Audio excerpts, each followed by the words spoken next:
Hello, my name is Bill Haley, and this is for Haley 2024, the Movement's Government Reform Ideas. Now, this video is going to be on bylaws. Now, if you don't understand what I'm doing yet, I am proposing a new constitution for America, for every state and even the localities. The same constitution will keep the federal level, the state level, and the local level still, but one constitution manages all of it. It has the word state, federal, and local in it. So let's go on. Let's do a very quick overview, and then I'm going to have a couple dozen videos anywhere between February and April of 2021. We'll put it out there on Facebook, YouTube, and the like. A lot of it will be on my website. And it's going to talk about the different aspects of this new Constitution. It's roughly about 500, 600 clauses or so. It is over 14,000 words, and it's quite lengthy. So I'm breaking it down into pieces. I have a few overview ones, and then at the beginning of all my other ones, I do a very rapid overview, and then I go into that one section. So this is a bylaws section. So if you don't understand yet, what we're doing is separating all government power into 30 sectors, elected top leadership per sector. There's no one person that is in charge of education and the military, healthcare, and finances, education or media, transportation or prisons. All of these are separated. Then you'll see the about 5 in the charity system, because we get rid of all of welfare. 5 in foreign protection system, we split that power up between military commander-in-chief, the diplomats. We have separated. We have accountability, a societal oversight accountability representative group in the foreign protection system and the violent crime system, since we're going vastly into the free enterprise system, almost entirely. We have oversight, societal oversight, representatives of the people oversight. So free enterprise prisons, free enterprise courts, and the like. Healthcare has 2, financial has 2, insurance, food, education, manufacturing, human resources, identity, environmental, work safety, and disability, transportation, media and communications, and land and water. All of these things are separated because any one person has a hard time knowing everything. We can have somebody in government and for 20 or 30 years and not have a good grasp of any one sector, or much less all of the sectors. There's just too much to know. So we get elected top leaders per sector. And it also gives a voter the ability to vote for a person for environmental protection. They might like one person on one candidate, and for banking law, another candidate. One candidate's not going to likely match their philosophy in both transportation and healthcare, education and food safety and the like. There's too much to know. Plus, it gives voters allows them to vote more directed to that one sector. Let's keep on going. So here's a structure. Every level of government will have one of these. Every current government that we have, every state level government we have, every local level government, and the one federal government will have this full structure. Every level of government, every CRA structure will have 30 distinct 30 distinct sectors. We just went over the 30 sectors. Within each sector, a sector is made up of roughly a dozen different CRAs. CRAs are a competitive regulatory agency. This is competitive governance. They also send up competitive, they have representation, so it's competitive representative agencies as well. Now, each one of these are full governmental systems: executive, legislative, and judicial. So it's highly important to understand the structure. So I'm about 5 minutes into this video already, and I have not touched bylaws. So let's go real quick. Here I'm going to quickly, within about a minute, go over the 15 sections. A section on citizenship, general laws. This one's bylaws. We're going to have talk about federal, state, and local, and that's throughout the Constitution as well. Original authority, that's an important one. I just did a video on that. Supermajority, talking about 70% to do monopolized governance. Parent sector board, what that is, that's within the structure. The sector board, again, that's within the sector. Sector boards are monopolized governance. CRAs are competitive governance that only govern their members. People select their CRA.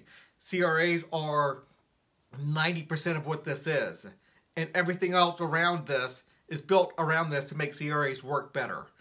Everything is built around CRAs to allow CRAs to govern only their members. So let's keep on going. The rating system gives high quality information from a wide variety of perspectives. Highly important. It's not going to get into that right now. Taxation.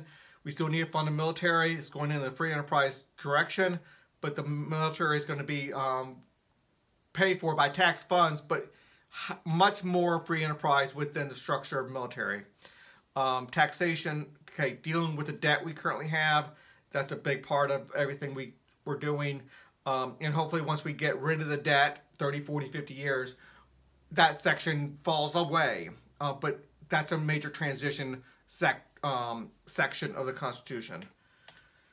Pockets of freedom, it deals with free enterprise and deals with immigration and foreign policy. Okay, states partial acceptance per sector. It allows us state to partially get into this. They have to do the foreign policy, foreign protection system, but they don't have to go fully into it because we want enough states to pass this constitutional amendment. But if they don't feel comfortable going all the way, they don't have to. And then the separation of responsibilities and authorities into the 30 sectors. We went over those 30 sectors. So let's go over the bylaws. It's section 3. Okay, every agency, board, organization, legislative branch, judicial branch, executive branch, or group within the CRA structure must set up governing bylaws consistent with the CRA structure. So it's highly important that every organization, every legislative branch, every executive branch, every judicial branch, every sector, every RA, every CRA, the sector board, the parent sector board, everything we have must have bylaws, have governing bylaws, strict governing bylaws. Let's go over that. It has to deal with, address the duration of elected representatives, address memberships, because people select become members. It must address membership voting. It has to address members turning over their proxy votes to representatives within their CRA. We're going to run into a massive rational ignorance problem where a group is only governing you and that's so minor in your life that you don't have the time to go into deciding who's the best person to vote for. So you can turn your proxy votes within your CRA over to a representative and they're full-time examining that stuff for you. So it takes care of some of the rational ignorance problems within governing. Right now we have a massive rational ignorance problem. Most people could not, the presidential race, most people could not even tell you what the president stands for, how he voted in the past. They're going to get 90% of the questions wrong. The answers to 90% of the questions wrong. They just don't know. Now, much less a state representative, a governor, a senator, a House of Representative member, city council. All they know is a few simple slogans that they put out there. It's often very frustrating and it's not easy to know what their policies are, much less what their stated policy is versus what their history is and what they actually will do. And having somebody that can collect a whole bunch of these proxies, have a philosophy of how they want to be governed, then collect a whole bunch of proxies and they actually have power to do a vote because they have your interest in mind because you turn it over to them. There'll be a whole bunch of these people with a different ways of looking at how they want to be governed. So it's an important aspect of this whole thing, taking care of the rational ignorance problem. Bylaws must address fees and taxes, because every CRA charges fees. Bylaws must address separation of powers of the legislative, judicial, and executive authority. Now, obviously, every branch has to have their own bylaws, but the sector board itself, I guess there's only 3 things in the sector board: legislative, judicial, and legislative authority. But they have to have bylaws. But within the bylaws for the whole sector, there's only 3, so there's not the whole sector. All 3 together is the whole sector. But there's bylaws separating those, just like our current Constitution does. But we give the parent sector board the authority to create those bylaws. And if they see negative externalities coming from it, people gaming the system too much, they can adjust the bylaws. Bylaws must address prosecutable. I'm sorry, I can't pronounce the words. Prosecutors, the powers to prosecute. All prosecutors must attain authority from Sector 13. Probably didn't need to be in this section. Because it's in the Sector 13 section, but it has to address that issue. It's an important issue that needs to be at a high level, and bylaws are a high level. Bylaws must address the supermajority multi-step voting system. They have to be consistent with it, but it can be done a tad in a little bit different ways. And a commander-in-chief might have to address it different than, let's say, the EPA president election, or a vote that must happen, because the commander-in-chief in the middle of a war, you cannot change that too easily, or this major negative externalities. If you change the commander-in-chief and you get rid of one without replacing them right away. So different ones can have different bylaws.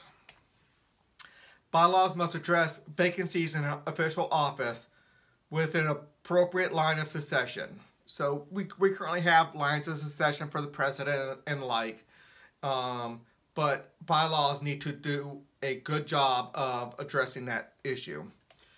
Bylaws must address leadership. So every there's CRA leadership in the executive department, the legislative department, the judicial branch. There's leadership everywhere. It has to address the leaders and how the hierarchy is within your CRA, within the sector boards, within the parent sector boards. It has to address that. Bylaws must address the transparency of information in which a rating floor is required. Rating floor is 50%. So 50% of representative body, representatives of the people. So representatives of 50% of the people can force better transparency, which means they have to give over information about what they're doing. There are reasons why you want to keep certain things secret, and 50% can either keep it secret or create an openness there. Bylaws must address all issues necessary to fulfill constitutional obligations. So if it's not dealt with within what I just listed, it needs to be dealt with within the bylaws. So if the legislative or the judicial or executive saying, we want to do something, but we can't because it's not addressed within the bylaws, but it's constitutionally mandated, well, then the bylaws have to change. The parent sector board must, and I use the word must, it's part of the system, and they must address it. They cannot leave it hanging. Bylaws must address any issue proper for the sound management of the group. Now, part of this is in the current Constitution, some of the same language, the necessary and proper clause. Now, I want to make sure this is tight. It can only address for sound management. This does not give a general grant of power, a governing power. It only deals with bylaws, how you interact with your group, your legislative group, your executive group, your judicial group. It does not give you the authority to do anything outside. It does not give you authority to do something that you're not allowed to do.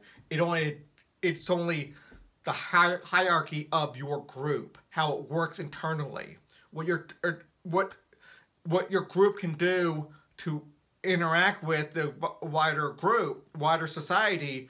That's the original authority. Look back at that video about original authority. Look at that on my website. What each one has a jurisdiction to do. Bylaws have to address proper management is dealing with it within your group. CRAs have extensive autonomy to create their own CRA bylaws. CRAs have to be joined by each individual person. And now everybody has to join a CRA, but if you have a dozen different ones and they're competitive, trying to get members, because a membership brings in better representation, brings in more money, it brings in a lot of things. That gives that CRA more power. They don't want to do it poorly. If they do it poorly, people are not going to want to stay. But they have extensive autonomy. Now, that extensive autonomy might be a good, strong leader who 7% of the population loves, and he does a great job governing. And the bylaws give him significant power throughout the whole system. Let's say he's in the executive and he's super strong over the legislative and the judicial, but he's just so good at doing a lot of things that people's like, I like it. Now, they only govern their members. That strong leader can't affect people outside their membership. He cannot tax people outside their leadership. Without their, not their leadership. They cannot tax somebody outside their CRA. They can only tax within their membership.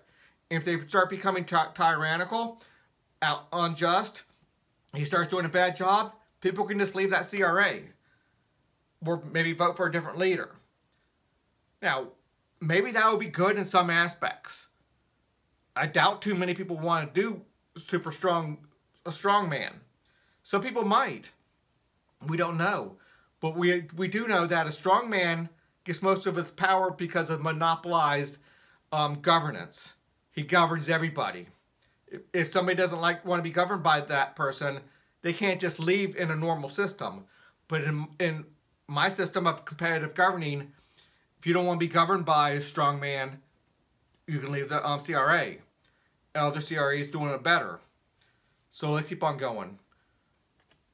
The parent sector board must distinctly create each of the sector board's bylaws and the parent sector board bylaws. Highly important. The parent sector board are going to be people who are constitutionally minded. They're going to be constitutional scholars. This Constitution, not the current Constitution, but this Constitution. Scholars on this one. And have high-minded ideals about what this Constitution holds. And they're going to be experts on, is this bylaws working or not working? What kind of externalities is happening because of these bylaws?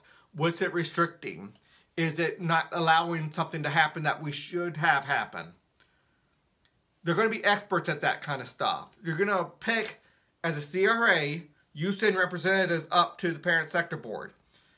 And they're going to be really, really good at knowing how those bylaws are affecting the operations within the sector board. Now, I might give the parent sector board the ability to create the bylaws for the parent rating system, and the rating system's parent create the parent sector board's rating system. I don't have that in there yet, but I'm thinking about just so that you're not creating your own bylaws. And that would probably be a good idea. I'll probably make that change. So, this video is supposed to be just on the bylaws. It's one section. You won't understand the full system unless you go through all the videos, read through the Constitution itself. But I just wanted to get a video on what we're talking about within bylaws. Anyway, please consider a donation to Haley 2024 The Movement. It's easy to find on my website. And until the next video.